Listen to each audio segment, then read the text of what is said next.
everyone, so for today's video I've got another weight loss diary. I was supposed to have this filmed and uploaded yesterday, but I had work and I went to the gym during the day, so I didn't have time to film this unfortunately, so it's going to go up a day late. But my aim, like I said in my last video, is to get them up on a Monday, just because I feel like that will be so much easier. I will start off with my weight as I always do. So I began doing all this on the 4th of September and my weight was 13 stone 4 pounds and 4 ounces, and then my weight on the 21st of January was 11 stone 6 pounds and 8 ounces, and then my weight on the 28th of January was 11 stone and 6 pounds. So I managed to lose half a pound, which I wasn't really happy about because, to be honest, I'm still trying to kind of just switch things up a little bit. Like I mentioned in my previous video, I really want to start like vlogging and showing you all the things that I eat. And with the keto diet that I've been doing, especially when I first started doing it, it was, you know, I've loved doing it for a really long time, and I feel like I can do it a lot more effectively if I really kind of pay attention to like how many grams of carbs I can actually have during the day.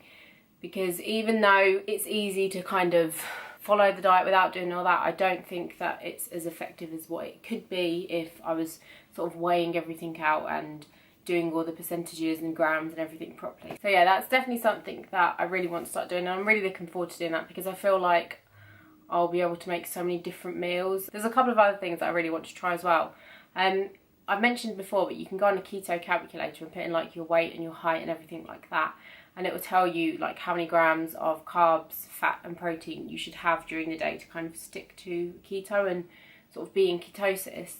And when I was like looking into that, there were a lot of like some people were saying that you should try and get kind of all your carbs into one meal, which I thought was pretty interesting, because especially that might mean that, you know, you'd be able to have like some rice with like your lunch or a wrap or some vegetables and things like that. And it was also saying that that is a really great way to get carbs, is fruit, veg and grains. So that is something that I really want to keep in mind, and it's something that I want to give a go. So maybe like for a week I will do all my carbs in one meal, and then for the next week I'll kind of split my carbs up throughout all my meals, and just to see if it makes any difference, because I think that would be nice to sometimes be able to have like almost like a more carby meal. So yeah, so I will really quickly go through the pictures, and then I just wanted to quickly talk about something that I feel like has massively helped me, you know, kind of begin my weight loss journey and stick to it for such a long time.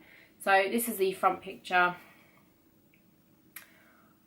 I think that, you know, I am really happy with my progress, and I know that I still feel pretty big, and I am still obviously overweight, but to only be like, really speaking, I'm only like a stone overweight. Once I've lost another, I think maybe a little over a stone, I will be in a healthy weight category, which to me that just seems like not a lot, even though I do really want to lose about another 2 stone.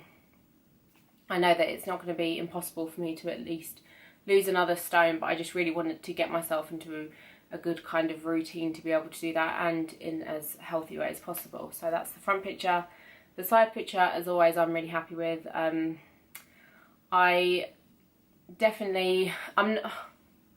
think I did for a while put a little bit of pressure on myself with the shape of my body, and being realistic, I'm not really going to be able to control that much at the moment. I just want to get rid of fat, and then obviously I can alter my gym routine to, you know, like lift and tone my bum, tone my stomach, all kinds of things like that. But obviously, you know, I still have a like layer of fat all kind of all over my body, all over my muscles, and that's going to be the main thing looking toned, is obviously once you've got rid of as much of that fat as possible, you are automatically going to look more toned because you already have their muscles, and then it's just a case of defining them.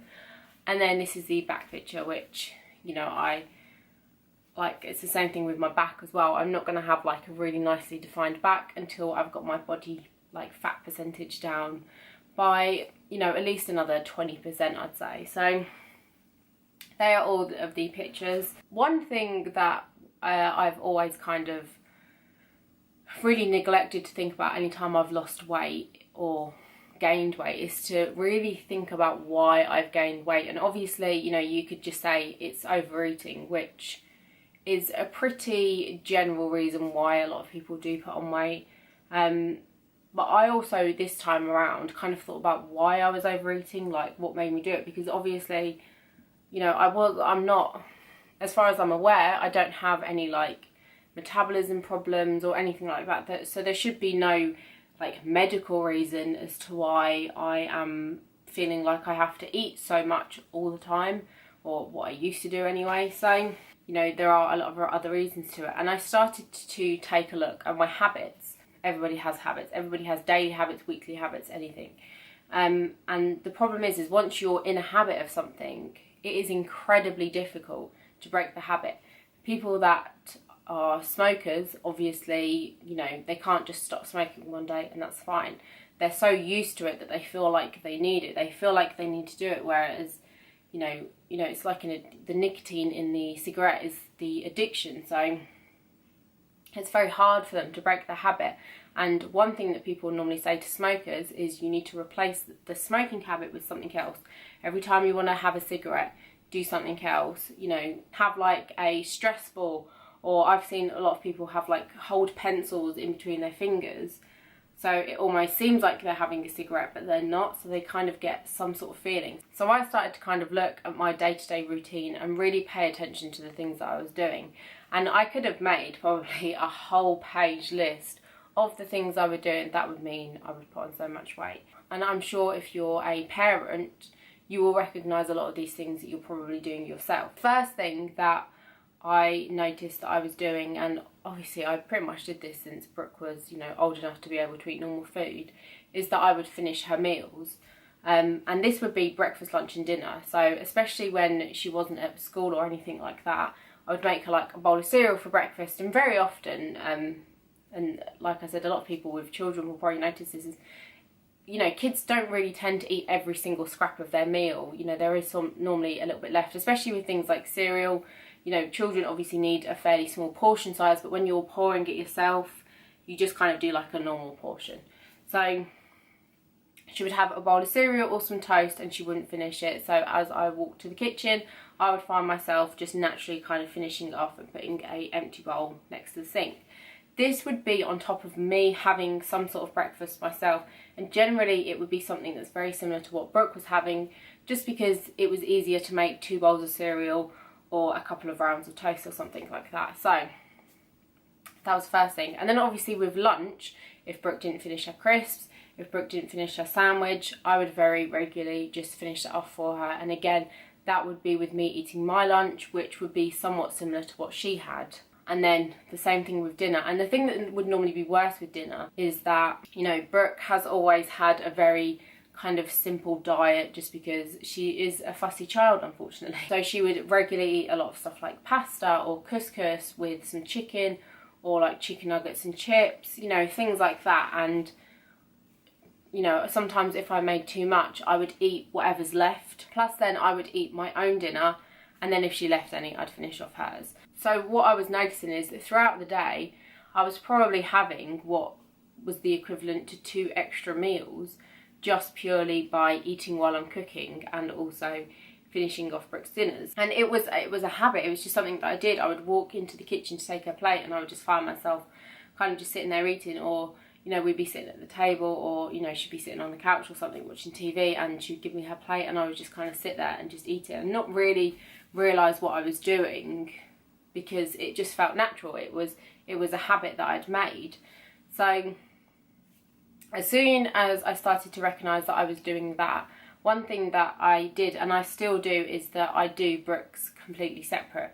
So in the mornings, I make Brooke's breakfast, I give it directly to her, and then I go off and get ready. I don't eat breakfast anyway, and I've talked about this before, but if I ever do have anything, I wait until I come home from dropping her off from school, or if she's off school, I don't have anything anyway. I'm very cautious as to the portion sizes that I give her. I'm very realistic. I know how much she eats. I do think that sometimes I used to kind of overcompensate or give her too much because I thought it's alright, because anything she doesn't eat, I'll eat anyway, so it's not like it's going to be a waste of food. So I do make sure that I pay attention to how much food I give her as well. And then as soon as I started doing that, I started to say to myself that, you know, telling myself I wasn't allowed to finish anything on a plate, and it was something that I had to recognise.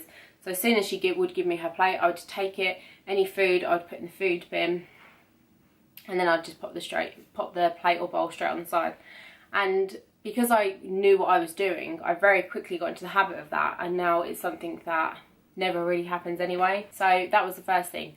The second thing, and this is obviously something that is probably one of the easiest habits to get into, and that is every time you go in the fridge, not even the fridge necessarily, but the kitchen, is to grab something to eat. So whether it's a biscuit or a packet of crisps or a chocolate bar or anything like that, it was something that I was definitely very, very guilty of. And again, it's something that I had to recognise. That was, to be honest, that was probably one of the hardest habits to break. But one thing that I thought that if I was ever going to be successful doing all of this kind of weight loss stuff, is that I just needed to completely change up my sort of day-to-day routine.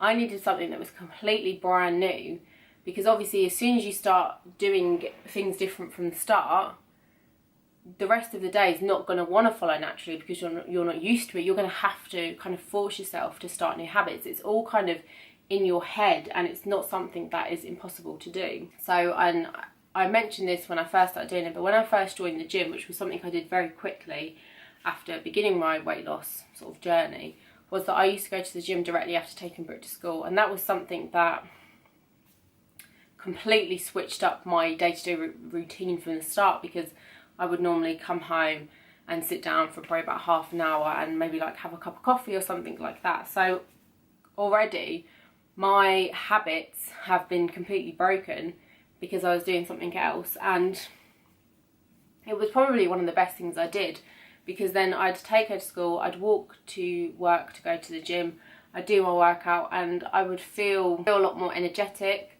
And it was something that was like, right, I've just started my day with a workout. The last thing I want to do is go home and, you know, have some toast or some cereal or something that I just don't really feel like I need. And within, I'd say, a month of doing that, I was so set in my ways that it never even occurred to me to, you know, go into the fridge and get some chocolate or a packet of crisps, or to finish Brooke's meal, or to eat while I'm cooking. It was just something that, you know, I felt so confident in myself, and I felt so motivated because I was seeing results. I was taking pictures, I was weighing myself on a daily basis.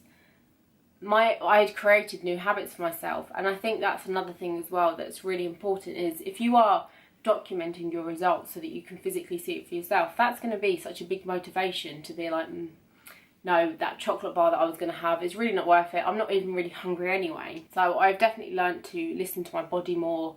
If I'm not hungry, I won't eat. I don't feel like I need to eat. And doing this diet and, you know, forcing myself to be a little bit more active, I just find myself having so much more energy. And so, you know, I used to feel quite low on energy, which I would kind of almost confuse as being hungry, where it was just like a sugar crash, because I would carb up so much but then not have anything for ages. And, you know, it's definitely not a healthy way to be. I think it's so important to take all of these in little steps. If you think to yourself, right, I only have to do this for a month, once that month's, you know, gone, you'll be so set in it, you'll be so, you know, used to it, and you will have formed new habits and good habits that'll work out really well for you. 6 months ago, anytime I would have walked into Asda, I would have gone to the self-checkouts, walked past the chocolate bars and just picked up a chocolate. It would have just been something that, you know, would have been natural to me. But now I just walk straight to the checkouts. I don't even think about it. And, you know, I had to kind of recognise every time I was doing that and force myself to put it down. And then eventually I would just never pick it up again. And at first, every other time I've lost weight, I've always thought about it in kind of the long-term sense, and that's something that's really put me off, because I've been thinking, oh, I'm never going to be able to like enjoy food again, or, you know, this is just, I'm never going to look how I want to look, and I'm never going to be happy with my body, and I'm never going to feel like confident in the diet that I'm doing. And I've really broken it down this time into like steps, and I've taken it slow.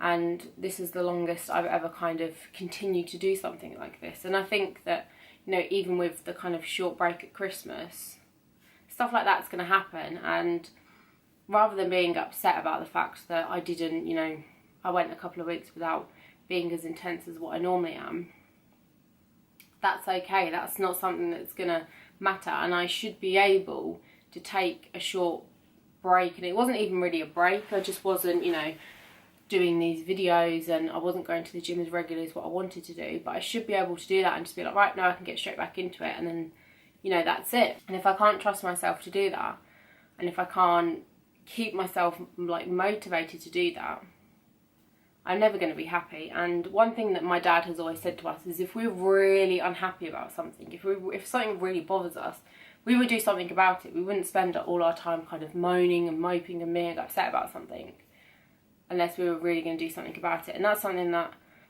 you know, I think is completely true. If you are really unhappy with how you look and how you feel, then you should do something about it, because it's not like it's physically impossible. Yes, it is hard work and it can be frustrating, but that's why you try different things, and that's why, you know, you look at how it's going to fit in your lifestyle. If you are someone who's maybe not happy and you feel like you can't seem to stick to a diet, or you can't seem to get in the right mind frame, the first thing I would suggest is to get some sort of like fitness diary or planner or something like that. Something that you can write down everything you eat, because as soon as you start writing down all the things you eat, you will start to realise, you know, wow, I really didn't need that, and I really shouldn't have eaten that. Meal planning as well is probably one of the best things, because then you only buy the food that you need. Whereas if you go shopping and you have no idea what you're going to be eating for the week, it becomes incredibly difficult. We normally tend to just we go do like a food shop on a Friday, and we just kind of get the stuff for the weekend, and then through the week we kind of plan out our meals in some way. I was going to start doing my vlogging this week, but I am on a 2-day course, like a paediatric first aid course this week, so I figured that probably would make the vlog very short, very boring, and also I worked Monday, so I wouldn't have had any time to film. So I will start it next week. I will be going very in depth as to everything that I'm eating, all of the weights and everything, just to give you ideas and show you how easy it really can be and how effective it can be. I will still be doing a Q&A next week. I do have some questions on one of my previous videos that I will be answering, so if you do have any more questions, then please be sure to leave them in the comment section underneath this video.